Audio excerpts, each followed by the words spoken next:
ನಮಸ್ತೆ. 18/5/2026 ಸೋಮವಾರ 18th May 2026 Monday, ಶುಕ್ಲ ಪಕ್ಷ. ಇವತ್ತು ಸಿದ್ಧಾರ್ಥಿ. ಇವತ್ತಿನ ದಿನ ಪ್ರಕಾರ ರೋಹಿಣಿ ವ್ರತ ಇದೆ, ಅಂದರೆ ರೋಹಿಣಿ ನಕ್ಷತ್ರವಿದೆ. ಇವತ್ತು ರೋಹಿಣಿ ನಕ್ಷತ್ರ 11:32 ಇದೆ ಬೆಳಿಗ್ಗೆ.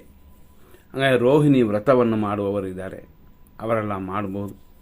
ಮತ್ತು ಸರ್ವಾರ್ಥ ಸಿದ್ಧಿ ಯೋಗವಿದೆ, ಅಮೃತ ಸಿದ್ಧಿ ಯೋಗವಿದೆ. ಹಾಗಾಗಿ ಇವತ್ತಿನ ದಿನ ಖಂಡಿತವಾಗಿಯೂ ರೋಹಿಣಿ ಇರುವವರೆಗೂ ಶುಭವಾಗಿದೆ.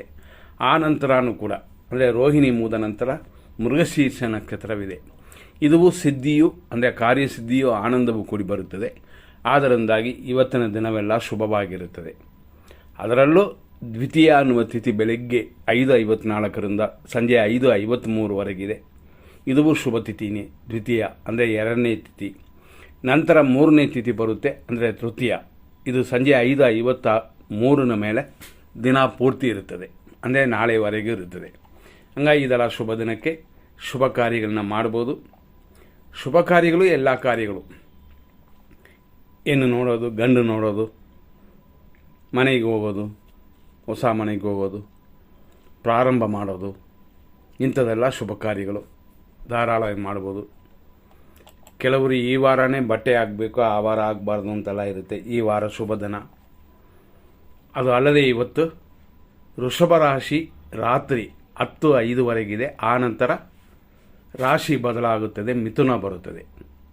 ಹಂಗಾಗಿ ಇವತ್ತು 5:54 6:16 ರೋಹಿಣಿ ನಕ್ಷತ್ರ 3ನೇ ಪಾದ. 1-2 ಪಾದಗಳೆಲ್ಲ ಹಿಂದೇನೇ ಹೋಗ್ಬಿಡ್ತು, ಅಂದರೆ ಹಿಂದಿನ ದಿನ, ಅಂದರೆ ನನ್ನೇನೇ ಹೋಯಿತು. 6:16 ಮೇಲೆ 11:32 ರೋಹಿಣಿ ನಕ್ಷತ್ರ 4ನೇ ಪಾದ. ಇಷ್ಟಕ್ಕೆ ರೋಹಿಣಿ ನಕ್ಷತ್ರವೇ ಮುಗಿತದೆ. ಆನಂತರ ಸ್ಟಾರ್ಟ್ ಆಗೋದು ಮೃಗಶೀರ್ಷ ನಕ್ಷತ್ರ. 11:32 ಸಂಜೆ 4:48 ಮೃಗಶೀರ್ಷ ನಕ್ಷತ್ರ 1ನೇ ಪಾದ. 4:48 ಸಂಜೆಯ ನಂತರ ರಾತ್ರಿ 10:05 ಮೃಗಶೀರ್ಷ ನಕ್ಷತ್ರ 2ನೇ ಪಾದ. ರಾತ್ರಿ 10:05 ಮೇಲೆ ಸುಮಾರು ಲೇಟ್ ನೈಟ್ 3:22 AM ಅಲ್ಲಿಯವರೆಗೂ ಮೃಗಶೀರ್ಷ ನಕ್ಷತ್ರದ 3ನೇ ಪಾದ. ಅರೆ ರಾತ್ರಿ 10:05 ಮೃಗಶೀರ್ಷ ನಕ್ಷತ್ರ 3ನೇ ಪಾದ ಅಂತಂದರೆ ಅದು ಮಿಥುನ ರಾಶಿ ಆಗುತ್ತದೆ. ಆನಂತರ ರಾತ್ರಿಯಲ್ಲಿ, ಅಂದರೆ 3:22 ಮೇಲೆ ಮೃಗಶೀರ್ಷ ನಕ್ಷತ್ರ 4ನೇ ಪಾದ. ಅದು ನಾಳೆಯೂ ಸ್ವಲ್ಪ ಇರುತ್ತದೆ. ಹಂಗಾಗಿ ಇವತ್ತಿನ ನಕ್ಷತ್ರ ಪಾದಗಳನ್ನು ತಿಳ್ಕೊಳ್ಳೋದು, ರಾಶಿಯನ್ನು ತಿಳ್ಕೊಳ್ಳೋದು ಸರಿಯಾಗಿರುತ್ತದೆ. ಮತ್ತು ಮಗುಕ್ಕೆ ಹೆಸರಿಡೋದು ಶುಭವಾಗಿರುತ್ತದೆ. ಬೇರೆ ವಿಷಯವನ್ನು ನೋಡೋಣ. ಇವತ್ತಿನ ದಿನದಲ್ಲಿ ಅಂದರೆ 100% ಶುಭ ಸಮಯಗಳನ್ನ ನೋಡೋಣ. ಇವತ್ತು ಶುಭ ದಿನವಾಗಿರೋದರಿಂದ ಹೆಚ್ಚಿನ ದೋಷಗಳಲ್ಲ. ಆದರೂ ಫಸ್ಟ್ ರಾಹುಕಾಲ ಯಮಕಂಡ ಕಾಲಗಳನ್ನ ನೋಡಿಕೊಳ್ಳೋಣ. ರಾಹುಕಾಲ 7:29 ಅಂದರೆ ಹೆಚ್ಚು ಕಮ್ಮಿ 7:30 9:05. ಯಮಕಂಡ ಬಾರದು 10:41 12:16.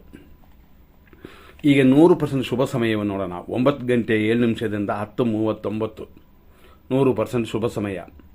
ಮಧ್ಯಾಹ್ನ 1:35 3:13 ಇದು ಒಂದು ಶುಭ ಸಮಯ. ಸಂಜೆ 5:55 ಮೇಲೆ ಸುಮಾರು ರಾತ್ರಿ 8:29 ಹೆಚ್ಚು ಕಮ್ಮಿ 8:15 ಶುಭ ಸಮಯ. ಮತ್ತು ರಾತ್ರಿ 10:40 ಮೇಲೆ ಶುಭ ಸಮಯವಾಗಿದೆ. ಆದರೆ 100% ಅಶುಭ ಸಮಯವನ್ನು ನೋಡೋಣ. ಇದರಲ್ಲಿ ರಾಹುಕಾಲ ಯಮಕಂಡ ಕಾಲ ನೋಡೋದಾಯಿತು. ಈಗ ನಾವು ನೋಡುವಂಥದ್ದು 5:54 ಬೆಳಗಿನ ಜಾವದಿಂದ 7:48 ಮೃತ್ಯು ಪಂಚಕ. ಪ್ರಯಾಣ ಹೋಗುವವರು, ಮಾರ್ಕೆಟ್ಗೆ ಹೋಗುವವರು ಇವರೆಲ್ಲ ಸ್ವಲ್ಪ ಎಚ್ಚರವಾಗಿರಿ. ಆನಂತರ 12:42 ಸುಮಾರು 1:33 ದುರ್ಮುಹೂರ್ತ. ಮತ್ತು 3:15 ಅಂದರೆ ಮಧ್ಯಾಹ್ನದಿಂದ PM ಸಂಜೆ 4:06 ದುರ್ಮುಹೂರ್ತ. ಸಂಜೆ 4:28 ಮೇಲೆ ಸಂಜೆ 5:53 ನಕ್ಷತ್ರವೇ ವಿಷವಾಗುವ ಸಂಭವ ಇದೆ. ಅಂದರೆ ನಾವು ಹೇಳುವಂತೆ ರೋಹಿಣಿ ಮುಗಿದು ಮೃಗಶೀರ್ಷ ಬರ್ತದೆ. ಯಾರೇ ಆದರೂ ಮೃಗಶೀರ್ಷ ನಕ್ಷತ್ರದ ಈ ಸಮಯದಲ್ಲಿ ಸ್ವಲ್ಪ ಗಮನ ಕೊಡಿ. ರಾತ್ರಿ 8:31 ಮೇಲೆ ರಾತ್ರಿ 10:38 ಮೃತ್ಯು. ಇದೆಲ್ಲ ತಿಳಿದು ನಿಮ್ಮ ಕಾರ್ಯಗಳನ್ನ ಮಾಡಿ. ಹಾಗಾಗಿ ಇವತ್ತು ಶುಭ ದಿನವಾಗಿದೆ. ಮುಂದಿನ ಸಂಚಿಕೆಯಲ್ಲಿ ನೋಡೋಣ. ಧನ್ಯವಾದಗಳು.